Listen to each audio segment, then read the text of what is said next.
ভাইরা আমার, হস্তমৈথুন করা পৃথিবীর সকল আলেমদের ঐক্যমতে হারাম এবং নিষিদ্ধ একটা কাজ।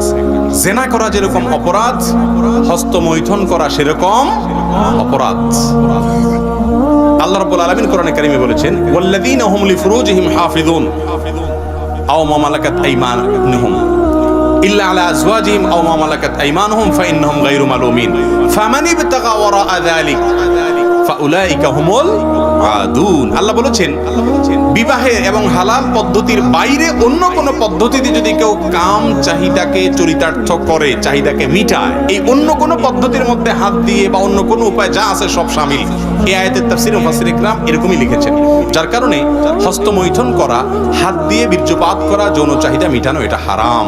ভাইরা আমার, এটা স্বাস্থ্যকে যেমন ধ্বংস করে, মানুষের ইবাদতের স্বাদ নষ্ট করে, নানামুখী দুনিয়াবি এবং আখিরাতের ক্ষতি এর মধ্যে নিহিত থাকে।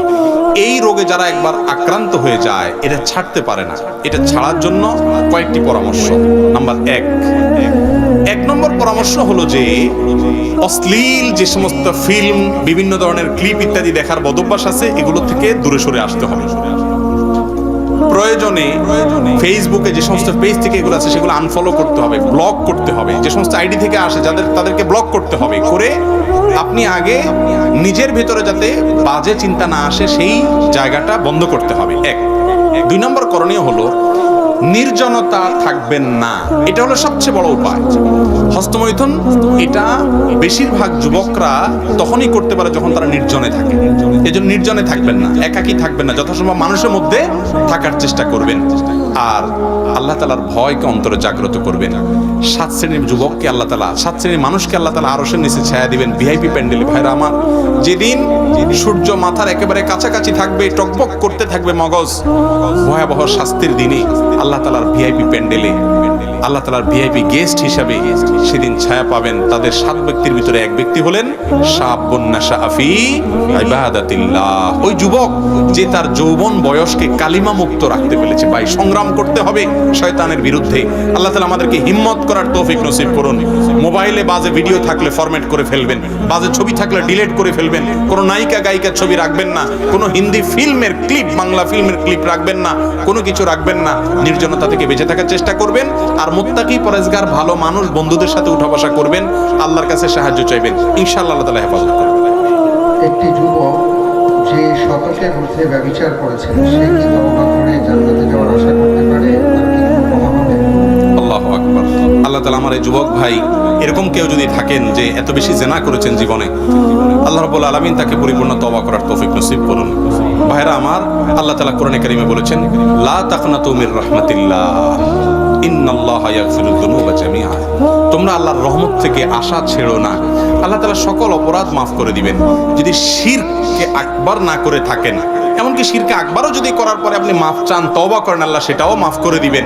অন্যের হক যদি মেরে থাকেন তাহলে সেক্ষেত্রে তারটা ফেরত দিতে হবে, তারপর আল্লাহর কাছে মাফ চাইলে সেটাও আল্লাহ তাআলা মাফ করে দিবেন। এই জন্য যদি কোনো যুবক জীবনে অনেকবার জেনা করেছেন এমন হয়, আশা ছাড়বেন না যে আপনাকে আল্লাহ তাআলা মাফ করবেন না। অবশ্যই সেও যদি তওবা করে, তওবায়ে নাসুহা। তওবায়ে নাসুহা বলতে ওই তওবাকে বলা হয় যেই তওবা হলো খাঁটি তওবা, যেই তওবা জীবনে আর ভঙ্গ করে না, মরণ পর্যন্ত ধরে রাখতে পারে, আর জীবনে সেই কাজে আর সে যায় না। এরকম খাঁটিভাবে যদি কেউ তওবা করতে পারে, আল্লাহ রাব্বুল আলামিন তার সব গুনাহ মাফ করে দিবেন ইনশাআল্লাহ। ডক্টর খন্দকার আব্দুল্লাহ জাহাঙ্গীর রাহিমাহুল্লাহ বলতেন, ইবলিসের স্কুলের প্রথম ক্লাস হলো মানুষকে নিরাশ করা। না, আমার গুনাহ আল্লাহ মাফ করবেন না, না আমার আর বোধহয় কোনো রক্ষা হবে না, এগুলো শয়তান বলে। কখনো এগুলো শয়তানের কথা বিশ্বাস করবেন না। আল্লাহ তাআলা সকল গুনাহ ইনশাআল্লাহ মাফ করতে পারেন। আবার আল্লাহ মাফ করতে পারেন সেই আশায় একের পরে গুনাহ করতে থাকবেন না। আগে কিছু আপনার পাওয়া যেত, ওই যে আপনার মলম পাওয়া যেত মেঘনা ঘাটে যখন ব্রিজ হয় নাই। আমি নিজেও দেখেছি যে ওই মলম যে বিক্রি করতে একটা চাকু নিত, নিয়ে হাত এরকম পোজ দিত, দিয়ে বলতো, দেখছেন এই যে রক্ত বাইরে গেছে, আবার মলম লাগাতে দেখতেছেন সাথে সাথে বন্ধ হয়ে গেছে, এবার সবাই নেওয়া শুরু করে দিত। তো কারোর বাসায় ওই মহাসিন্দুর মলম না কি বলে, এই মলম আছে, সেজন্য সে ভালো হাত চাকু দিয়ে কাটবে কোনো বুদ্ধিমান? আমার বাসায় মলম আছে, অতএব মলম লাগাই ফেলবো, সে আশায় হাত কাটা এই ব্যক্তিকে আপনি বলবেন পাগল, ঠিক না ভাই? ঠিক। আরে ভাই, মলম তো হাত ভুলে কেটে গেলে তখন লাগাইতে হয়। তওবা আছে, এই জন্য আমি গুনাহ করে যাব, এটা হলো ওই ব্যক্তির মতো পাগলের কাজ। আপনারা কে বলেছে যে সে সুযোগ আপনার হবে না হবে? এই জন্য যুবক ভাইরা, যদি জেনা করেও থাকেন আল্লাহর কাছে খাঁটি অন্তরে তওবা করবেন, লজ্জিত হবেন, মাপ চাইবেন, নিজেকে নিয়ে ভৎসনা করবেন, আর জীবনে কখনো সে পথে যাবেন না, ইনশাআল্লাহ আল্লাহ তাআলা মাফ করে দিবেন। প্রশ্ন হলো যে বর্তমানে দেখা যায় ছেলে মেয়ে মা বাবা সবাই একসাথে মিলে টেলিভিশন দেখছে, বিভিন্ন ধরনের ভারতীয় নগ্ন সিরিয়ালগুলো দেখছে এবং ছাড়তেও পারছে না। এই ক্ষেত্রে আখিরাতে তাদের কি শাস্তি অপেক্ষা করছে? দেখুন, টেলিভিশন চ্যানেলের এখন আর প্রয়োজন হয় না। এখন মোবাইলগুলো প্রত্যেকের পকেটে পকেটেই টেলিভিশন, ঠিক না বে ঠিক? এখন এই টেলিভিশনে মুনাজাত দিতে দিতে আমাদের রাত শেষ হয়। মুনাজাত দেওয়া তো বুঝেন, এই যে এইভাবে রাত্রে শোয়ার সময় এরকম ধরে রাখে, মানে মুনাজাত। এই মোবাইলের শয়তানি মুনাজাত, এটা এখন ঘরে ঘরে ঘরে ঘরে জনে জনে, ঠিক না বে ঠিক? আরে মা বাপ তো পরের কথা, দুধের বাচ্চারাও কার্টুন একটা ধরাই দেওয়া লাগে, তারাও মুনাজাতে লাগাই দেয়, ঠিক না বে ঠিক? গোটা পরিবার মুনাজাতে লেগে গেছে, আল্লাহর কাছে না শয়তানের কাছে। প্রিয় ভাইরা আমার, এটা আমাদের পরিবারের সম্পর্কগুলো শেষ করে দিচ্ছে।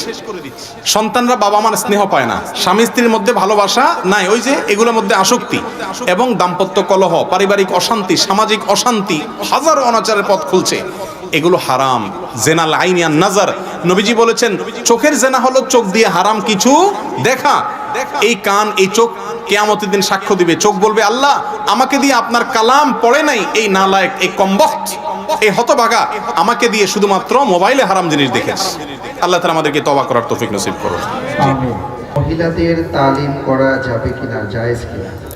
মহিলাদের তালিম করা যাবে কিনা? তালিম মানে হলো শেখানো, কোরআন হাদিস শেখানো। পুরুষদের যেরকম জায়েজ, মহিলাদেরও জায়েজ। মৌলিক কথা এটা। বরং মহিলারাও কোরআনে কথা বলবে, হাদিসের কথা বলবে, নিজেদের মধ্যে ইসলাম প্রচার করবে।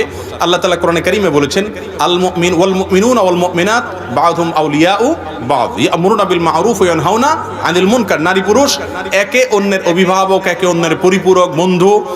অতএব তারা উভয়, নারী পুরুষ সবাই সৎ কাজের আদেশ দিতে হবে, অসৎ কাজের বাধা প্রদান করতে হবে। শুধুমাত্র মহিলা পুরুষরাই করবে, মহিলারা করবে না তা না। তবে হ্যাঁ, মহিলারা মহিলাদের মধ্যে করবে। আজকাল আবার অনেক এলাকায় মাহফিল শুরু হয়েছে, পুরুষদের মধ্যেও মহিলারা ওয়াজ করে। আবার ইউটিউবে অনেক মহিলার ওয়াজ পাওয়া যায়। লা হাওলা ওয়ালা কুওয়াতা ইল্লা বিল্লাহ।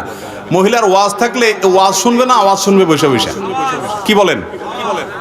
পুরুষ যদি মহিলার ওয়াজ শুনে, ওয়াজ তো শুনবে না, শুনবে কি? আওয়াজ। আওয়াজ শুনে হারাম মজা নিবে, ঠিক না বে ঠিক? ওয়াজে কোরআন তেলাওয়াত করতে হয়, কোরআন তেলাওয়াতে সুন্দর করে বলতে হয়। আল্লাহ তাআলা কোরআনে বলছেন তাদেরকে ফালা তাখদানা বিল কওল, কোমল কণ্ঠে কথা বলো না। এই জন্য মহিলারা নিজেদের মধ্যে তালিম করবে, দাওয়াতি কাজ করবে। সফরের দূরত্বে যেতে হলে মাহরাম সাথে নিয়ে যেতে হবে। আর নিজেদের মধ্যে তালিম করলে, এলাকার মধ্যে তালিম করলেও বাবা, স্বামী, সংসার, সন্তান তাদের হক আদায় করে তারপরে করতে হবে। এবং অভিভাবক যদি নিষেধ করে তাহলে তার জন্য ফরজ না বাড়ি বাড়ি গিয়ে তালিম করা। ব্যালেন্স করতে হবে, তালিমও করবেন, আবার সংসার, অভিভাবকের নির্দেশ এগুলো মেনে চলবেন। অনেকে বলে দূত অভিভাবকের কথা শোনা যাবে না। অভিভাবকের কথা শোনা হলো বড় গুরুত্বপূর্ণ কাজ। এরপরে আপনার জন্য নফল তালিম। হ্যাঁ, আপনার বাসার মধ্যে যারা আছে তাদেরকে আপনি সৎ কাজের আদেশ, সৎ কাজের বাধা অবশ্যই প্রদান করতে হবে। জি।